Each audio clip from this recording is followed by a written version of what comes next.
pues yo soy Tania Arzola y el día de hoy voy a exponer sobre el régimen patrimonial del Estado. El primer punto que vamos a abordar es sobre el concepto del patrimonio del Estado.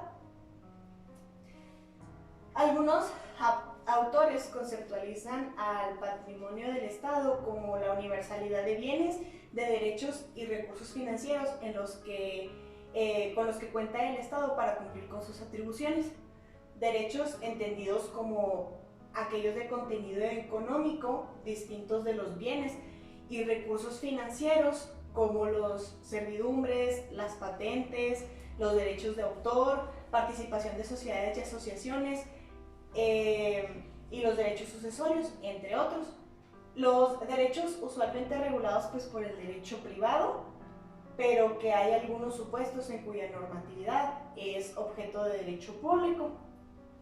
El siguiente punto a abordar es la naturaleza jurídica del patrimonio estatal.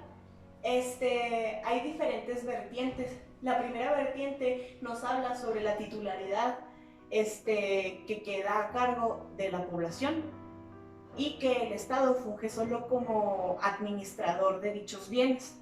La siguiente vertiente nos habla sobre una autoridad que ejerce el Estado hacia los bienes, pero independientemente de a quién se le asigne esa titularidad, en la actualidad y en esta realidad, pues el Estado es el que posee directamente esos bienes y concede su uso y aprovechamiento temporal a los particulares por medio de diferentes mecanismos sobre los cuales los regulan y dispone de ellos, y todos sus bienes están afectados a una finalidad que es el interés general o el bien común.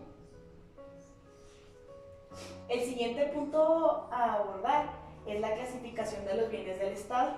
El Código Civil Federal, en su artículo 767, nos da una clasificación sobre el patrimonio del Estado, que se divide en bienes de uso común, bienes destinados a un servicio público y bienes propios.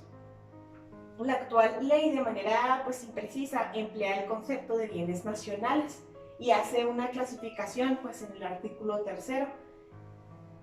Algunos ejemplos del artículo 3 podrían ser los bienes de uso común a los que se refiere el artículo 7 de esta ley, los bienes muebles e inmuebles de la Federación, los bienes muebles e inmuebles propiedad de las entidades y los bienes muebles e inmuebles propiedad de las instituciones de carácter federal con personalidad jurídica y patrimonio propios, a los cuales la Constitución les otorga autonomía. El siguiente punto a tratar es el dominio público. El concepto, según Martínez Morales, nos dice que es el sector de los bienes del Estado sobre los cuales ejerce una potestad soberana conforme a las reglas del derecho público a efecto de regular su uso y aprovechamiento y así asegurar su preservación y natural explotación. Otro concepto nos lo da Álvarez Guendín, que nos dice que el dominio público es una forma de propiedad especial, privilegiada de los entes públicos afectada a utilidad pública, a un servicio público o al interés nacional, y entre tanto sujeto a la inalienabilidad o imprescriptibilidad. Según el artículo 6 de la Ley General de Bienes Nacionales, dice que están sujetos al régimen de dominio público de la Federación, y aquí voy a mencionar algunos ejemplos que nos dice, por ejemplo, las plataformas insulares en los términos de la Ley Federal del Mar y en su caso de los tratados y acuerdos internacionales en los que México sea parte. También los terrenos baldíos nacionales y los demás bienes inmuebles declarados por la ley inalienables e imprescriptibles. Y los bienes inmuebles federales que constituyen reservas territoriales independientemente de la forma de su adquisición. Ahora vienen los bienes de uso común, que se pueden agrupar de la siguiente manera. Primero, de dominio público o uso común aéreo, de dominio público o uso común terrestre, de dominio público o uso común marítimo y de zona marítimo terrestre y de terrenos ganados al mar. El siguiente punto, vamos a ver, según el artículo 7, cuáles son bienes de uso común de la Ley General de Bienes Nacionales. El espacio aéreo situado sobre el territorio nacional con la extensión y modalidades que establezca el derecho internacional. Las aguas marítimas interiores, según la marca de la Ley Federal del Mar, y el mar territorial en la anchura en la que fije la Ley Federal del Mar. El siguiente punto es la jurisdicción sobre los bienes de dominio público de la Federación. En los términos de los artículos 9 y 10 de la mencionada ley, los bienes sujetos al régimen de dominio público de la Federación estarán exclusivamente a la jurisdicción de la Federación, los poderes federales, excepto aquellos inmuebles que hayan sido adquiridos con una fecha posterior al 10 de mayo de 1917 y que se ubiquen en el territorio de algún estado, en cuyo caso se requerirá el consentimiento pues, de la legislatura local correspondiente. El siguiente punto es el régimen de los bienes de dominio público. Están sujetos a un régimen de derecho que los caracteriza por ser inalienables, por ser inembargables e imprescriptibles.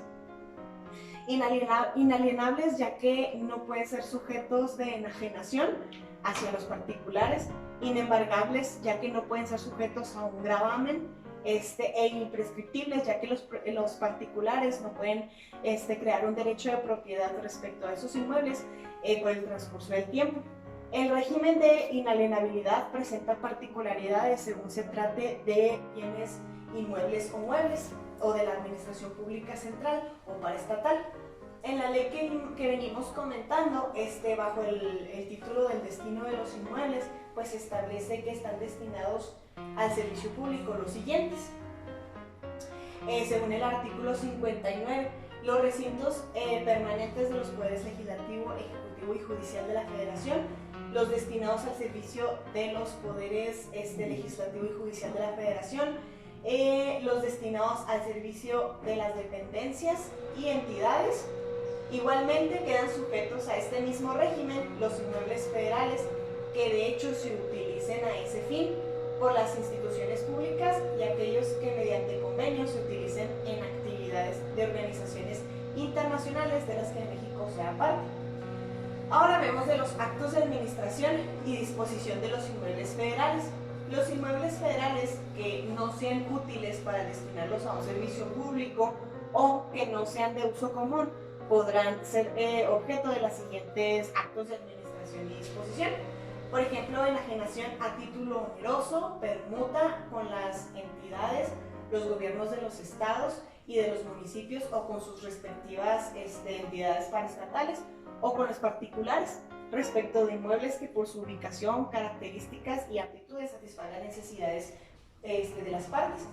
También la enajenación a título oneroso a favor de personas de derecho privado que requieran disponer de dichos inmuebles para la creación, fomento o conservación de una empresa que beneficie a la colectividad o para la realización de programas de vivienda o de desarrollo urbano. De los inmuebles de la Administración Pública Federal Paraestatal.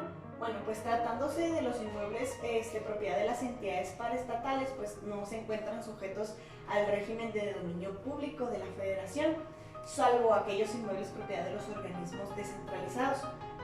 Los inmuebles propiedad de los organismos descentralizados, excepto los que por disposición constitucional sean inalienables, solo podrá acabarse con autorización expresa del Ejecutivo Federal por conducto de la Secretaría de Hacienda y Crédito Público cuando a juicio de esta así convenga para el mejor financiamiento de las obras o servicios a cargo de los organismos de que se traten. Los bienes de dominio privado son aquellos a los que el legislador ha estimado innecesario otorgarles protección a través de las exorbitantes reglas del derecho privado, aunque en la ley no se les mencione con ese carácter ni se les haga una clasificación de forman parte del patrimonio estatal, y existe una serie de disposiciones del derecho administrativo en la que la regulan. Por ejemplo, la Ley General de Bienes Nacionales, la Ley Orgánica de la Administración Pública Federal y la Ley de Aguas Nacionales. Se consideran como de dominio privado los siguientes ejemplos: los de organismos federales paraestatales que se extingan, los que son adquiridos en el extranjero, los muebles sustituibles puestos al servicio de los poderes federales, como los artículos y muebles de las oficinas, vehículos, etc. Los bienes de dominio privado son inembargables y pueden ser objeto de todo tipo de contrato que regula el derecho común, excepto los de donación y comodato no autorizados por la ley. Ahora los bienes muebles de la Administración Pública Federal. Los bienes muebles se pueden enajenar previo acuerdo administrativo de desincorporación del régimen de dominio público. La enajenación de bienes muebles a título oneroso por venta, salvo excepciones previstas por la ley, serán siempre mediante licitaciones públicas o mediante subastas en los términos que señalen las normas generales que emita la Secretaría de la Función Pública. Corresponde a la Secretaría de la Función Pública emitir normas generales a las que se sujetará el registro, disposición final de los bienes muebles al servicio de las dependencias, Procuraduría General de la República y las unidades de la Presidencia de la República. Ahora del registro público de la propiedad federal. La Ley General de Bienes Nacionales dispone que la Secretaría de la Función Pública es la encargada o tendrá a su cargo el registro público de la propiedad federal, en la que se inscribirán los actos jurídicos y administrativos que acrediten la situación de cada uno de los inmuebles de la federación y las entidades y las instituciones de carácter federal con la personalidad jurídica y patrimonio propios a los que la Constitución les otorga autonomía. Un ejemplo de lo que se inscribirá en el registro de la propiedad federal son los decretos presidenciales expropiatorios de inmuebles de propiedad privada y de bienes ejidales y comunales, y las declaratorias y resoluciones judiciales relativas a los inmuebles nacionalizados y las concesiones sobre inmuebles federales.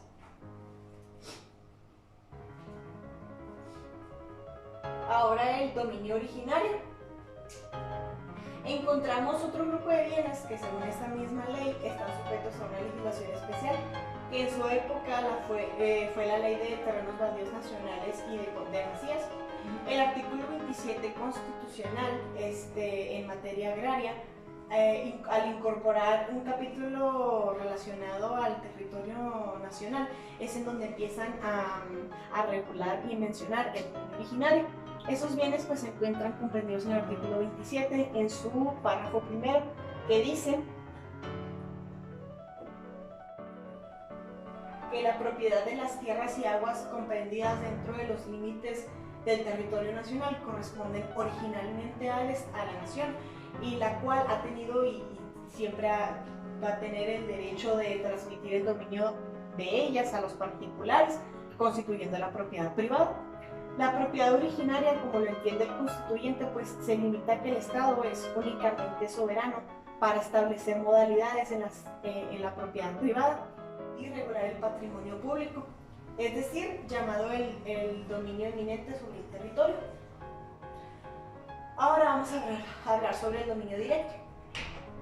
El dominio directo es otro de los elementos del patrimonio del Estado, que es el dominio directo, que el artículo 27 constitucional establece a favor de la nación respecto de ciertos recursos como los hidrocarburos, energía eléctrica, energía nuclear, aguas y minerales. Los bienes que forman parte del dominio directo de la nación se encuentran en el artículo 27 en su párrafo cuarto, quinto, sexto, séptimo y octavo, que nos mencionan cada uno de los ejemplos anteriormente mencionados. A diferencia del dominio originario o del dominio eminente, que no es una forma especial de propiedad, sino un atributo de soberanía, es decir, de ejercer jurisdicción sobre todos los bienes situados en el territorio en el que se ejecuta, el dominio directo se puede conceptualizar como un sector de recursos naturales sobre los cuales el Estado reserva su explotación exclusiva, y otro conformado por los que excepcionalmente concesiona a los particulares, conservando el dominio de ellos.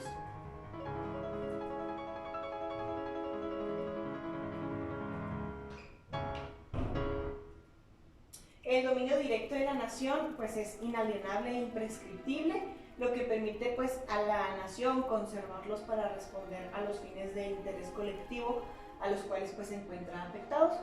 En cuanto a los recursos hidrológicos y sustancias minerales, pues su explotación, uso y aprovechamiento por los particulares o por las sociedades constituidas conforme a las leyes mexicanas no podrá ser sino mediante concesiones otorgadas por el Ejecutivo Federal.